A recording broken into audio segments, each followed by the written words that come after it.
te doy la bienvenida a este noveno concierto de la primera temporada 2023 de nuestra Orquesta Filarmónica de la UNAM, nuestra OFUNAM.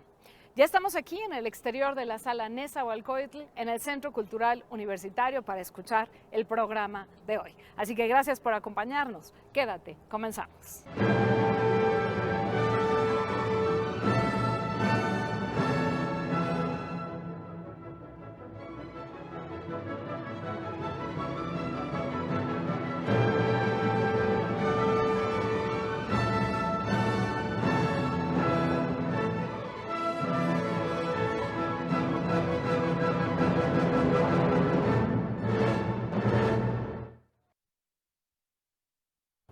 En la vida cotidiana convivimos con objetos que consideramos indispensables, como relojes, computadoras o celulares. En su momento, el escritor argentino Jorge Luis Borges dijo que nosotros creemos poseerlos, pero en realidad ellos nos poseen a nosotros.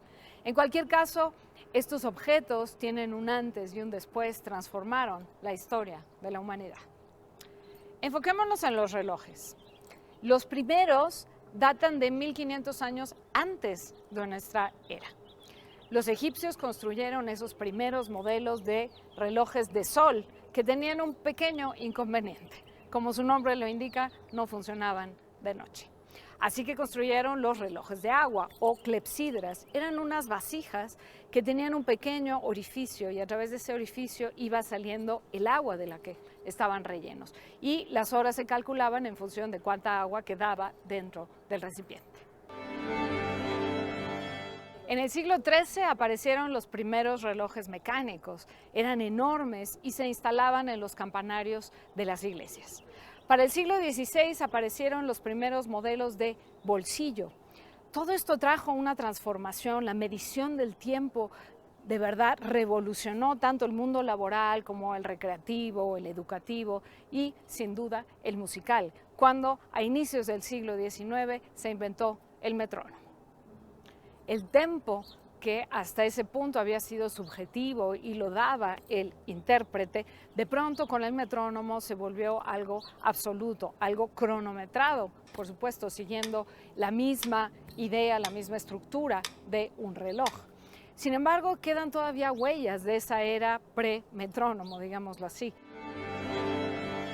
También es interesante cómo la evolución de los instrumentos musicales fue teniendo repercusiones en los ejecutantes. Fue el caso del piano.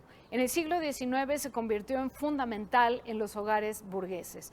Era parte de la educación de sus miembros, en particular de las mujeres. Y por eso conocer la historia del piano, sobre todo a partir de esos años, nos acerca también a mujeres que destacaron como compositoras, como ejecutantes. Todo lo anterior nos da el contexto para llegar a la primera obra del concierto de hoy. Se trata del estreno mundial del concierto para piano y orquesta de La Alquimia, El Resplandor, de la compositora mexicana Georgina Derbez. Y hoy vamos a escuchar como solista al pianista español Alberto Rosado, y él y la Orquesta Filarmónica de la UNAM en su conjunto, bajo la batuta de la directora huésped Julia Cruz. Así que acompáñame al interior de la sala Nezahualcóyotl, vamos a disfrutar.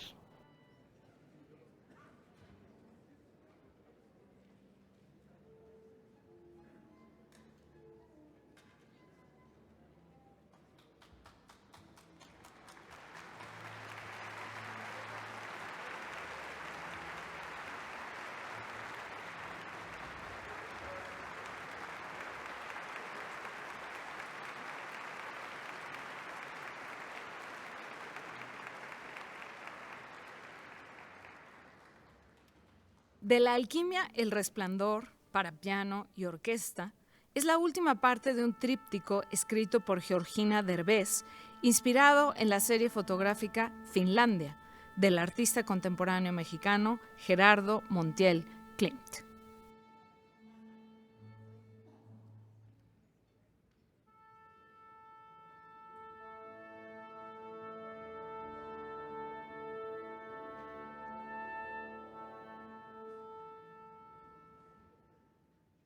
Para la compositora, la alquimia es casi un instructivo para componer, en estrecha relación con la transmutación del ser, un elemento central en la serie fotográfica que Derbez retomó para su obra.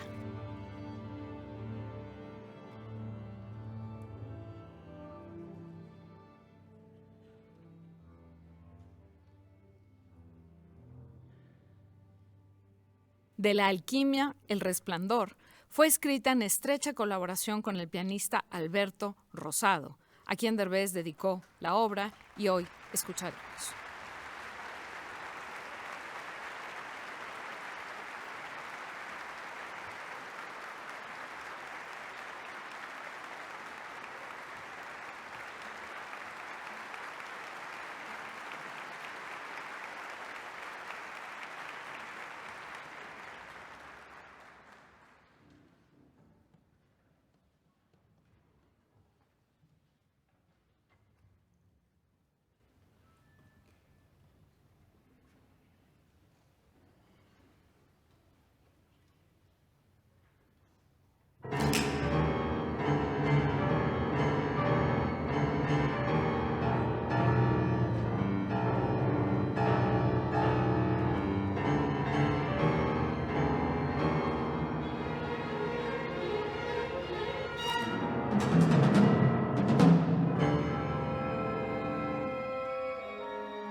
pues venimos de esta obra que nos mueve cosas por dentro. Te recuerdo que forma parte del Festival Internacional de Piano y de las jornadas Mujeres en la Música. Ahora acompáñame a ver una cápsula sobre el repertorio de hoy.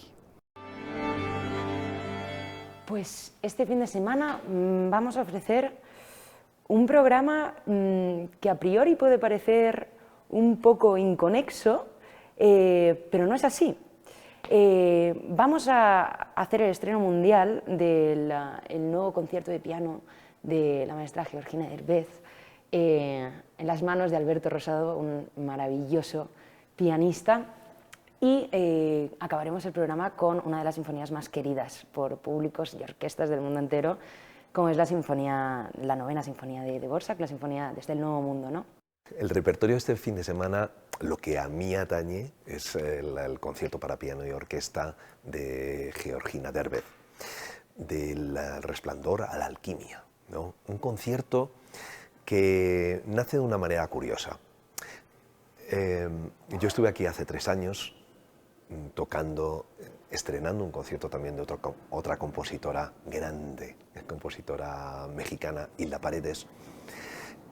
Toqué con la OFUNAM y justo a las 2 semanas comenzó, o a la semana y poco, a los 10 días, empezó la crisis de la pandemia, nos tuvimos que recluir todos y con esa reclusión comenzaron a emerger proyectos que quizá de otra manera no hubieran emergido. La pieza como tal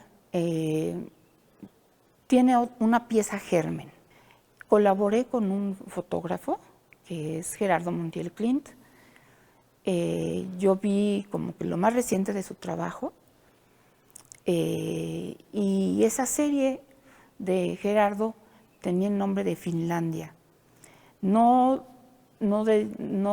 teniendo que ver con el país en sí, sino como el fin del recorrido, el fin del paseo, etc. Y él tuvo un par de detonantes para su obra, tuvo más, pero yo escogí solo 2, que son el proceso de la alquimia, ¿no? Esta cuestión del plomo que se convierte en oro, ¿no?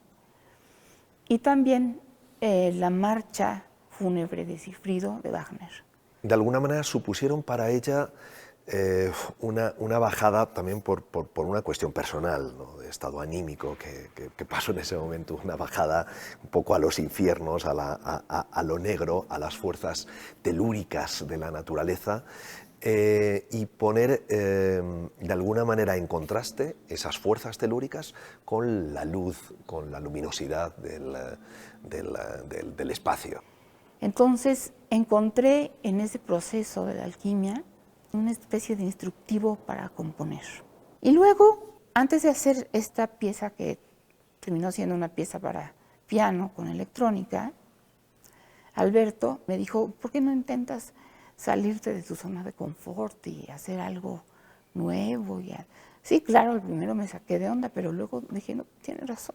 Y claro que se sumergió tanto que en muy pocas semanas ya tenía una partitura de orquesta armada en la que la orquesta era una especie de transmutación de la parte electrónica en instrumentos orquestales, ¿no? Y la parte de piano sí que seguía un poco siendo la misma que la obra de piano y electrónica.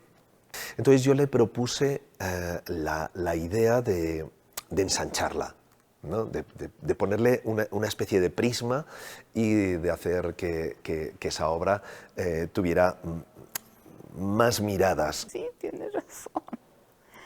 Entonces pues ya aumentamos y ahí le pusimos hasta una cadencia para él, una cadencia importante.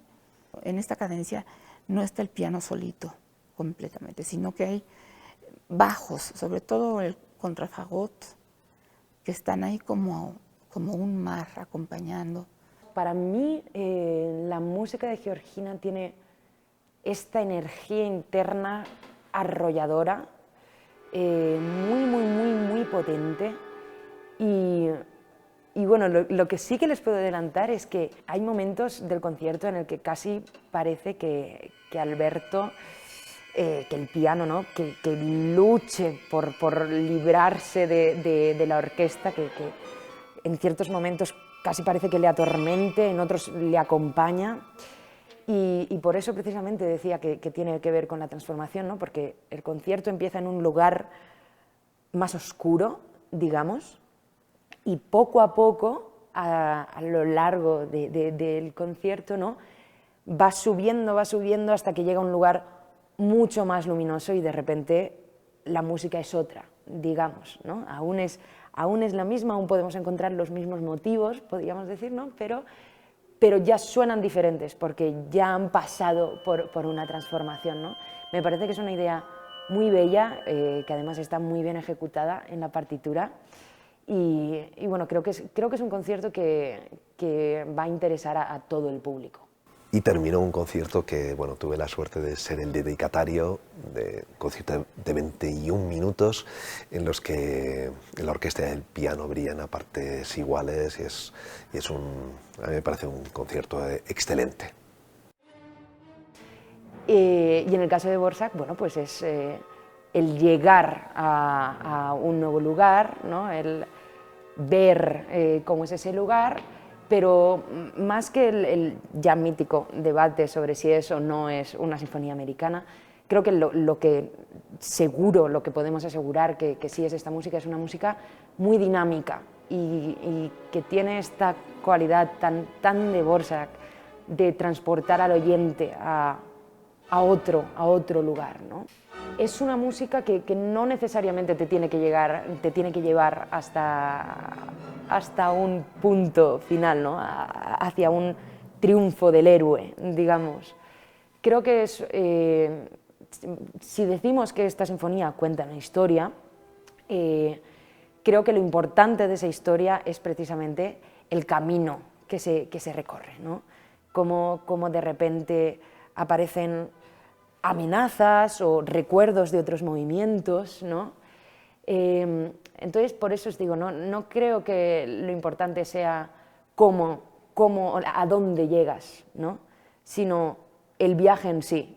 Y de nuevo me parece una idea muy bella, por supuesto, brillantemente ejecutada, y también me parece una sinfonía que está llena de sorpresas, como cualquier viaje, cuando es una partitura fascinante, todo tiene que ver con todo, y de repente estás en el tercer movimiento, ¿no? y aparece un tema del primero, y no sé, creo que ese es precisamente el viaje que propone Dvořák en esta sinfonía, y bueno, desde luego, como ya sabemos, es un viaje que vamos a disfrutar todos los que estamos sobre el escenario y espero que los que estén en el patio de butacas. Creo que iniciativas como esta, como las jornadas de las mujeres en la música, es poner el foco en que estamos aquí, en que hacemos estos trabajos, en el caso de la maestra Georgina, componer, escribir música, crear música, y en el mío propio, el de dirigir, ¿no? Entonces, me parece que son iniciativas que tienen sentido para poner el foco y servir de altavoz. La visibilización del trabajo de las compositoras en particular es algo que empezamos a hacer desde que iniciamos el 2021, ya con la actividad, y me refiero a la parte presencial porque lo venimos haciendo también con este trabajo que hicimos en redes desde marzo o poco tiempo después de marzo del 2020. Digamos que ha sido un esfuerzo sostenido a lo largo de estos meses que se refleja nuevamente en esta temporada, y me parece que es un acto, como he dicho ya muchas veces, simplemente de justicia histórica, ¿no? De alguna manera hay que empujar un poco para lograr abrir un espacio dentro del repertorio sinfónico que puede ser muchas veces muy tradicional, ¿no? Y que puede haber también una expectativa tanto del público, incluso quizá de algunos músicos, de mantener ese núcleo, digamos, de repertorio ya conocido, porque lo conocemos, lo disfrutamos, sabemos la capacidad de convocatoria que tiene, pero abrir también espacios dentro de ese universo sinfónico para visibilizar este trabajo. No hay que perder el foco de para qué sirven estas jornadas. Desde luego que es una oportunidad maravillosa de atraer a mujeres directoras, a mujeres compositoras, de crear estas simbiosis, ¿no? Entonces, así como tenemos en esta temporada la presencia de Germaine Taillefer, que la única mujer compositora integrante del grupo de los 6 de Francia, la presencia de Georgina Derbez, por ejemplo, de Lili Boulanger, de Andrea Chamizo, ¿no? Así lo hemos tenido también en las temporadas anteriores, ¿no? Aquí lo estamos una vez más llevando a cabo. La semana que coincide con el 8 de marzo, sí nos pareció importante tener la presencia de una mujer directora, ¿no? Es un programa muy bueno para todo el público, para aquellos que se esperen el repertorio tradicional, para aquellos que tengan un interés en la música de nueva creación y para aquellos que simplemente quieran venir a pasar una tarde o una mañana. Ahora vamos a conocer un poco más de las jornadas de mujeres en la música. En la década de 1960, el movimiento de liberación de las mujeres cuestionó los saberes constituidos como universales, a pesar de su carácter frecuentemente masculino. El movimiento tomó como base el libro El segundo sexo, de la filósofa francesa Simone de Beauvoir, que aborda con profundidad la desigualdad social entre los sexos.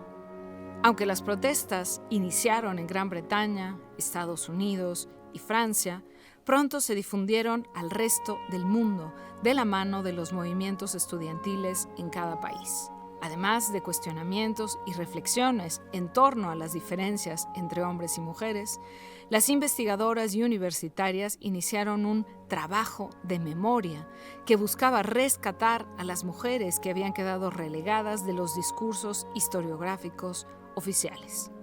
Es una labor que continúa vigente en diversas áreas del conocimiento. La historia de la música no fue ajena a esos cambios e inquietudes. Pronto emergieron nombres de mujeres que habían destacado como instrumentistas y compositoras durante la antigüedad. La iconografía musical fue una herramienta de peso en tales aproximaciones. Algunas pinturas del siglo XVII nos acercaron a escenas donde las mujeres eran activas practicantes de la música. Tal fue el caso de la pintora italiana Artemisia Gentileschi, quien se retrató a sí misma como ejecutante de laúd. Otro ejemplo es el cuadro La intérprete de laúd, pintado por su padre, el pintor Orazio Gentileschi, quien probablemente retrató a Francesca Caccini, una de las músicas más destacadas de su época. Cantante, laudista y compositora del Renacimiento, Francesca Caccini trabajó junto a su familia en la corte de los Medici. Fue una prolífica compositora de canciones y óperas como La Liberación de Ruggiero de la isla de Alcina, considerada como la primera ópera escrita por una creadora. Durante el siglo XIX, la educación musical de las mujeres fue mucho más amplia, al menos entre las familias de la naciente burguesía. El establecimiento del piano y la música de salón dejaron nuevos testimonios de la relación entre las mujeres y la música. Muestra de ello son los álbumes musicales que las jóvenes pianistas encuadernaban con las piezas más famosas del momento, junto a las que sus allegados o pretendientes les ofrecían como regalo. Entre aquellos repertorios aparecen los nombres de compositoras de diferentes latitudes, entre ellas Clara Schumann, Elfrida André, Cécile Chaminade, Teresa Carreño, Guadalupe Olmedo y Louise Farrenc, entre otras mujeres que incursionaron y destacaron en el terreno musical. Durante los siglos XX y XXI, la apertura de la educación profesional y el desarrollo de las mujeres como creadoras y ejecutantes nos acerca a una diversidad de obras que enriquecen la escena musical de nuestro tiempo.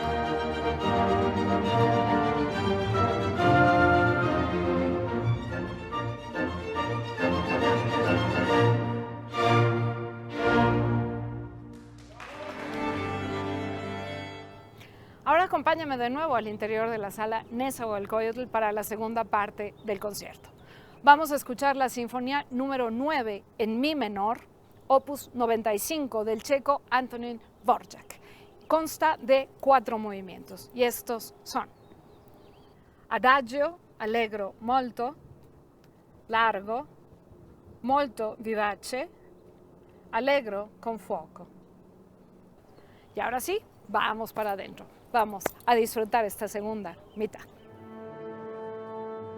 En 1892, Dvořák fue nombrado director del Conservatorio Nacional de Música de Estados Unidos. El compositor quedó fascinado por la música de aquel país, misma que tomó para crear su Sinfonía del Nuevo Mundo. El compositor recurrió a la música de los nativos americanos, así como a los cantos espirituales negros, entre otras melodías americanas, que visita a lo largo de la obra. Tras el estreno de la sinfonía, en diciembre de 1893, la crítica la proclamó como la mejor obra sinfónica jamás compuesta en el país.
La compositora Clara Wieck dijo después de casarse con Robert Schumann: no voy a abandonar mi arte porque de hacerlo me reprocharía eternamente. Y cómo no, si las mujeres hemos contribuido de manera decisiva, de manera incuestionable al arte y a la cultura a lo largo de los siglos, aunque solo recientemente se ha reconocido. Y conforme más se indaga en nuestro quehacer, más queda claro esta presencia nuestra. Así que, de esta manera, conociendo historias de mujeres, con una directora, con una compositora, pensando en las muchas intérpretes, llega a su fin el programa de hoy. Te agradecemos tu compañía y no nos queda más que decirte, el próximo domingo a las 12 del día te esperamos aquí, a través de TV UNAM y Radio UNAM, para un programa más de la Orquesta Filarmónica de la UNAM, nuestra OFUNAM. Gracias y hasta entonces.